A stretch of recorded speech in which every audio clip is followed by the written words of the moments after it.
All right, we a little early, so we're going to give everybody a little time, i.e. 1 minute, because, we starting on time for Money Mondays. Hello, welcome. It is Monday again, y'all. Already. It's 12 o'clock. Let's go. Hi. All right, so happy Money Monday, y'all. I hope you and your fam are well and staying hydrated. Y'all know y'all are complicated houseplants, so take care of yourself. Wearing your mask, eating right, exercising, and voting. I hope you're doing that. And then tracking your vote, because we got to make sure it's counted. I'm your wealth best friend. I'm Felicia from Friday. Just kidding. I'm Jayla, but y'all see, I'm out here looking like Felicia. I did it myself. I am proud. I am on my own. But this is one of the things, me and my hair is one of the things I can't wait to turn back over to the woman who loves just getting into this hair, because it's too much. It took me 3 hours to get here from the wash to the braid. Yeah, no, too much. But I'm praying, and y'all need to pray for me, please. I'm praying for a nice braid out tomorrow for my event, which is with the Pledgettes. We will be having a conversation about legacy and why you need to protect yours. So please feel free to stop by if you need the information. I have a post about it. But yeah, let's get this started. Today's topic. Are you overwhelmed by bills, loans, debt, all of the above, none of the above, feeling like you don't have enough, feeling like you some people feel like they have too much and it's more money, more problems. But let's jump into it. If you have any questions about your bills, your loans, debts, how to not feel overwhelmed, feel free. I'm on Instagram all day. You can drop them in the chat right now. You can DM me. Just let me know. Let me help. And before we get started, I got to rap. Go Dodgers. I'm early. I know the game is tomorrow, but I'm excited. Keeping my fingers crossed. So, bills and loans and debts. See, even my camera was like, no, we don't need to talk about this. The best thing that you can do if you feel overwhelmed, and I know it's going to sound counterintuitive, write it all down, put it all in one place, add it up, look at these totals, look at the balances, and kind of sit with it and say, okay, I've got it all. Now what do I do? You make a plan. It doesn't have to be something that you laser focus stick to, but having a goal in mind, seeing it on paper, seeing, okay, I've got this $1,000 that I need to pay, and I'm currently only paying $20 on it. You'll learn real quick that that's not going to help me pay it off at all. So definitely write it all down. Once you have it in one place, then you can start to look at your income. You really want to know where your money is going. Is it going to these debts? Are you going to get out from under the bills and loans? Is it something that you may be able to take, out of your expense bucket? Like, I know I eat my budget. So what have I been trying to do? Eat at home. What have I been failing at? Eat at home, but not as often as I used to. Like on the weekends, I'm eating out. But on the weekdays, I'm able to find a whole bunch of stuff that we already got in this kitchen. Small changes. It doesn't have to be like radical change. Just small change will help. And you know why you have to look at your finances? You have to look at how much you owe, the bills, the loans, the debt, because you don't want to end up like Quibi. If you don't know what Quibi is or was a streaming service that was, they shut down just months after they launched, after raising almost $2 billion. So if you think more money is the answer to your problem, go Google Quibi. It's not. So they think at Quibi, they think their issue was timing or that their idea wasn't strong enough. I think it was mismanagement of money. You had $2 billion. How? How do you only have $350 million to show for it 6 months later? I mean, we all know that Arby's does not have customers, but yet, by my research, they're still in business and they've been going strong since 1964. That whole business is only valued at $1.7 billion for Arby's. So you spent Arby's entire valuation in a few months.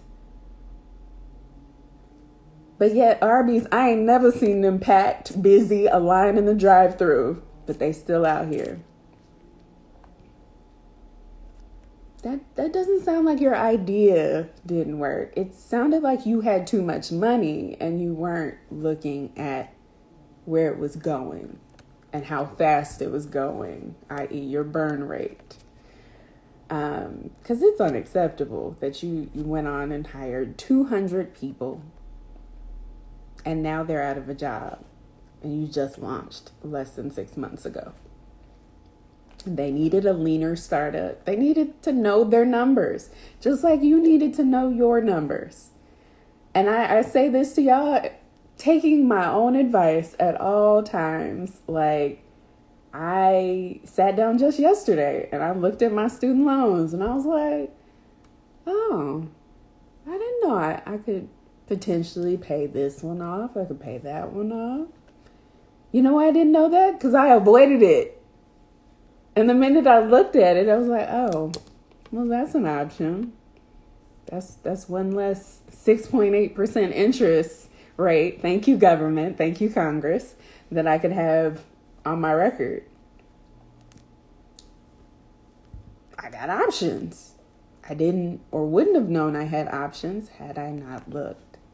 So this is going to be a short Money Monday, unless you guys have any questions, and I will go back through the chat to make sure I didn't miss any questions. But your budget, your spending plan, your idea of how much money you have and where it's going, it's not meant to make you feel like you're in jail. It's not meant to like be something that you have to stick to unless you're in that extreme financial situation that some people put themselves in, and they're like, no, I'm not spending $1 on this, that, and the third. It's just meant to make you more conscious of what you're spending, of make you more conscious of what you're doing.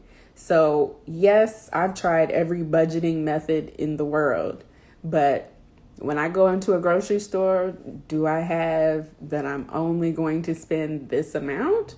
Or do I have, okay, I'm hoping that I get everything I need and that I can be under budget. So maybe I don't need this $50 steak. Maybe it's just meant to make me more conscious. If I get the steak, I get the steak. It means I reorganize somewhere else when I make sure I got it, because we're not trying to overdraft accounts, because we're not paying those payday loan fees, because that's what it is. They're giving you a loan and they're charging you for it. But it's just meant to make you more conscious. There have been so many times I'll be in a store and I'm like, I can't even tell you how much I just spent. Not acceptable. You need to know. It's okay. You just need to know. Other than that, being able to put your financial position in one place where you can see it, believe me, it's valuable. It is. So try it. I tried it. And you see, I came up with a few solutions. You might come up with strategies for, okay, this is what I'm going to do. I was talking to somebody just a few hours ago, and they're like, I think I'm going to ask for an increase on my credit card. My limit. And I was like, yeah, especially if they're not going to check your credit. That will help you as a strategy to get your credit utilization down, which actually ends up bringing your credit score up. And if you wanting to use your credit in the near future is one of your goals, that is something that can help you with it, in addition to paying down the debt. But you have options. Personal finance is strategy. It's not one size fits all. It's going to be different for everyone. Don't put yourself in a box. Do what works for you. And all I'm saying is the first thing that you do, no matter if you're putting it on the computer, on your phone, writing it by hand, write down your numbers. At basic, know how much you're bringing in. I'd even say know how much you want to bring in. Know what you're going to do with it, and know how much you owe. What's the debt? So let me check these comments. I told y'all I was trying to get y'all in and out. I know y'all working. It's Monday. Let me double check to see if we have any questions. Okay, so we have one. What strategy do you recommend when it comes to budgeting, if not having more money? So, like I said, it's not one size fits all. I'll tell you, in the last 2 to 3 months, I have tried EveryDollar, which I think there are elements to it that I like. It's an app, but it's very time consuming. I've tried writing it all down in just a composition notebook.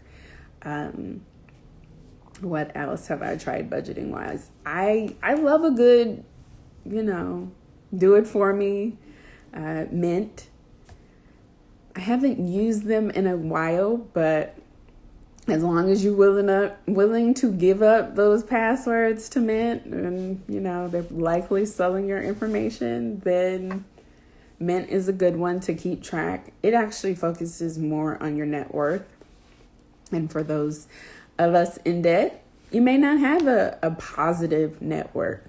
But hi everybody. We're talking about strategies to budget if it's not just having more money. And I was saying that I've tried the by hand method, which I personally kind of like. But it does take, okay, let me remember to write this down. Some people like just looking at their statements. That's an after the fact type budgeting. I have tried You Need a Budget. I'm frugal though. Like, I'm not trying to pay for my budget. So You Need a Budget and EveryDollar, they charge you. Mint sells your information, so it's free. Writing it by hand is free. Getting your statements from your bank is free. The one-time purchases, the Budget Mom workbooks. I have heard of Budget Mom. I haven't done any of her workbooks, but yes, I do love a good Excel spreadsheet. Everything and anything that will help you keep track of what's going on. Like I said, with my student loans yesterday, I put it in Excel. And with that, I was able to see the interest rates, the balances, the time it would take me to pay it off based on how much I was willing to part with. it's just, you have to have it in one place. And I think that was the original concept of a budget, just having it in one place. When I was doing the budget by hand, anytime I spent something, I was writing it down. And for some, it's good to do that for like a month or 2 months so that you really get to see, oh, I'm really going ham when I go into these clothing stores, or groceries really doesn't cost me as much as, Postmates. It's just for that realization. And then once you've gotten that, you're able to not be so strict with yourself. Oh, I'm so proud. Look, Miss Octavia does her budget by hand once a month or twice a month. Yes. Yes. Ooh, there are others like Miss Azu, who has done her budget with a couple of good Excel spreadsheets. I love a good frugal. I love a good Google and frugal. Like, there are so many free resources out there. So Google it. I will have to send you guys the link to this wonderful Excel website. And I honestly thank my prior employer for teaching me. Well, really, I didn't know much about Excel before I started working there. And that was their bread and butter. And from having to work there, I love Excel. I love the capabilities. It is a wonderful, powerful tool. They have tutorials in the actual software. So if you get lost, Excel will teach you Excel for free. So no excuses. Try and see what works. Like I said, some people highlight their statements. Some people want that real time. And like I said, if you have a lot of debt, I recommend those people need to write down what they're spending the minute that they spend it or during that day. Because it's just, we want you to be conscious. We want you to understand, okay, dang, I really did that. I really spent $1,000 on a 5-year-old's birthday party. Yeah, I did. That was me. But I also saved a few $1,000s that same month because I know what the goals were. I knew I wanted to fund my Roth IRA, or I knew I wanted to save for her, and I didn't know how much it was going to cost, so I saved an additional amount. So knowing what you potentially want to do, I know I want to travel in 2024, so maybe I'm starting now. All things that writing it down, setting a goal, I want to buy a house in 2025. I'm going to need $25,000. I'm going to start putting away $100, but I'm hoping to increase that because within that time, I'm hoping to get this job that's going to pay me $10,000 more. And instead of living off that $10,000, I'm going to use it for my house fund. These are the kind of plans that you can make. And this is why knowing your numbers is crucial. This is why I know you guys can do this. Let me double check to see if there's anybody else that's got any good stuff. Oh, yes. Gotta love Google Sheets. I'm so excited for you guys. So, I did want to ask you guys one question, and I meant to ask at the beginning of this, but since you're still here, what are you most excited about? Open-ended question, I know, but I figured since we were talking about being overwhelmed by something, we could at least counteract that with the positive, and as long as we're being positive, it's going to overtake this negative, and we're going to get out of that feeling of overwhelm. So take some time to think about what you're excited about today, what you're excited about this week. I do wish you the best week ever. And I will see you guys later. If not, for the next Money Monday. Have a good one. Bye. Go Dodgers.